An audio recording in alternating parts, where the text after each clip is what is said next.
കണ്ണൂർ ജില്ലയിൽ 350 വാർഡുകളിൽ ബിജെപിക്ക് സ്ഥാനാർത്ഥികളില്ല. സ്ഥാനാർത്ഥികളില്ലാത്ത സ്ഥലങ്ങളിൽ പരസ്യമായും രഹസ്യമായും യുഡിഎഫിനെ പിന്തുണയ്ക്കുകയാണ് ബിജെപി. അതേസമയം ജില്ലയിൽ ജമാഅത്തെ ഇസ്ലാമിയുമായി പരസ്യ സഖ്യത്തിലാണ് യുഡിഎഫ് മത്സരിക്കുന്നത്. വിവരങ്ങളുമായി ഇപ്പോൾ സന്തോഷ് ചേരുന്നുണ്ട്. Santhosh, good morning. ഒന്ന് നോക്കൂ, രാജീവ് ചന്ദ്രശേഖർ ഈ ഒരു സ്ഥാനത്തേക്ക് വന്ന സമയത്ത് പറഞ്ഞിരുന്നത് എല്ലായിടത്തും സ്ഥാനാർത്ഥികളെ നിർത്തും, എല്ലാ വാർഡിലും എല്ലാ മണ്ഡലങ്ങളിലും മത്സരം ഉണ്ടാകുമെന്നാണ്. ഇപ്പോൾ നോക്കൂ, ഇത്ര വലിയ രീതിയിൽ കണ്ണൂർ ജില്ലയിൽ സ്ഥാനാർത്ഥികളെ നിർത്താതെ അവർ യുഡിഎഫുമായിട്ടുള്ള ഒരു പരസ്യബന്ധം ഊട്ടിയുറപ്പിക്കുന്ന കാഴ്ചയാണ് കാണുവാൻ സാധിക്കുന്നത്.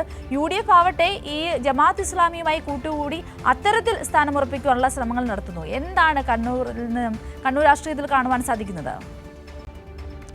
സിന്ധൂരി സൂചിപ്പിച്ചതുപോലെ തന്നെ ബി.ജെ.പി. കണ്ണൂർ ജില്ലയിൽ, കേരളത്തിലും കണ്ണൂർ ജില്ലയിലും ബി.ജെ.പിയുടെ വളർച്ച താഴോട്ടാണ് എന്ന് സൂചിപ്പിക്കുന്ന തരത്തിലുള്ള ചിത്രമാണ്, തദ്ദേശ തിരഞ്ഞെടുപ്പ് ചിത്രമാണ് ഇപ്പോൾ തെളിഞ്ഞിരിക്കുന്നത്. കണ്ണൂർ ജില്ലയിൽ ഇപ്പോൾ സ്ഥാനാർത്ഥികളുടെ ചിത്രം തെളിഞ്ഞപ്പോൾ 350 തദ്ദേശ സ്ഥാപന വാർഡുകളിൽ ഇപ്പോൾ ബി.ജെ.പിക്ക് സ്ഥാനാർത്ഥികൾ ഇല്ല. അതിൽ 244 പഞ്ചായത്ത് വാർഡുകൾ, 83 നഗരസഭാ ഡിവിഷനുകൾ, 23 ബ്ലോക്ക് ഡിവിഷൻ, ഇത്രയും സ്ഥാനത്ത് സ്ഥാനാർത്ഥികളെ നിർത്താൻ ബി.ജെ.പിക്ക് കഴിഞ്ഞിട്ടില്ല. ബി.ജെ.പിക്കുള്ള സംഘടനാ ശേഷി ഇല്ലാത്തതുകൊണ്ട് തന്നെയാണ് ഭൂരിപക്ഷം സ്ഥലത്തും സ്ഥാനാർത്ഥികളെ നിർത്താൻ ബി.ജെ.പിക്ക് സാധിക്കാതിരുന്നത്. ചില സ്ഥലങ്ങളിലാകട്ടെ യുഡിഎഫിനെ സഹായിക്കുന്നതിന് വേണ്ടി എൽ.ഡി.എഫിൻ്റെ സ്ഥാനാർത്ഥികളെ തോൽപ്പിക്കുക എന്നുള്ള ലക്ഷ്യത്തോടുകൂടി ബി.ജെ.പി ബോധപൂർവം സ്ഥാനാർത്ഥികളെ നിർത്താത്ത സ്ഥലവുമുണ്ട്. കണ്ണൂർ ജില്ലയിലാകട്ടെ ഒരു പ്രത്യേക രാഷ്ട്രീയ സഖ്യമാണ് തദ്ദേശ തെരഞ്ഞെടുപ്പിൽ യുഡിഎഫ് ഉണ്ടാക്കിയിരിക്കുന്നത്. അത് ഒരു ഭാഗത്ത് ബി.ജെ.പിയുടെയും മറുഭാഗത്ത് ജമാഅത്തെ ഇസ്ലാമിയുടെയും പിന്തുണ വാങ്ങിക്കൊണ്ടാണ്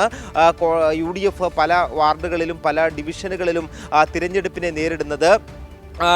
ഈ ബി.ജെ.പി സ്ഥാനാർത്ഥികളെ നിർത്താതെ യു.ഡി.എഫിൻ്റെ സ്ഥാനാർത്ഥികൾക്ക് പിന്തുണ നൽകുന്ന സാഹചര്യം ജില്ലയിൽ പല സ്ഥലത്തും ഉണ്ട്. ചെറുകുന്നുൾപ്പെടെയുള്ള സ്ഥലത്ത് സ്വതന്ത്ര സ്ഥാനാർത്ഥികളെ നിർത്തി അത് ബി.ജെ.പിയും യു.ഡി.എഫും പിന്തുണക്കുന്ന പൊതു സ്ഥാനാർത്ഥിയായി മാറുന്ന ചിത്രങ്ങളും ഉണ്ട്. അതോടൊപ്പം തന്നെയാണ് കണ്ണൂർ ജില്ലയിൽ യു.ഡി.എഫ് ജമാഅത്തെ ഇസ്ലാമിയുമായി പരസ്യ സഖ്യത്തിൽ തന്നെയാണ് തദ്ദേശ തിരഞ്ഞെടുപ്പിനെ നേരിടുന്നത്. മാട്ടൂലിൽ 18ാം വാർഡിലാണ് ജമാഅത്ത് ഇസ്ലാമിയുടെ രാഷ്ട്രീയ പാർട്ടിയായ വെൽഫെയർ പാർട്ടിയുടെ വി.പി. സക്കീന, അതായത് യു.ഡി.എഫിൻ്റെ പിന്തുണയോടുകൂടിയുള്ള സ്ഥാനാർത്ഥിയായി തന്നെ പരസ്യ സഖ്യമായി തന്നെ മത്സരിക്കുന്നത്. അത്തരത്തിൽ ജമാഅത്തെ ഇസ്ലാമിക്ക് സ്വാധീനമുള്ള സ്ഥലങ്ങളിൽ അല്ലെങ്കിൽ അവർക്ക് വോട്ടുകൾ ഉള്ള സ്ഥലങ്ങളിൽ യു.ഡി.എഫുമായി പരസ്യ സഖ്യത്തിൽ തന്നെ മത്സരിക്കുകയാണ് കണ്ണൂർ ജില്ലയിൽ. ഏതായാലും ഒരു പ്രത്യേക രാഷ്ട്രീയ സഖ്യം തദ്ദേശ തിരഞ്ഞെടുപ്പിൽ എല്ലാ തരത്തിലുള്ള രാഷ്ട്രീയ ധാർമ്മികതയും കൈവിട്ടുകൊണ്ട് തിരഞ്ഞെടുപ്പിൽ ജയിക്കുക എന്നുള്ള, അധികാരം നേടുക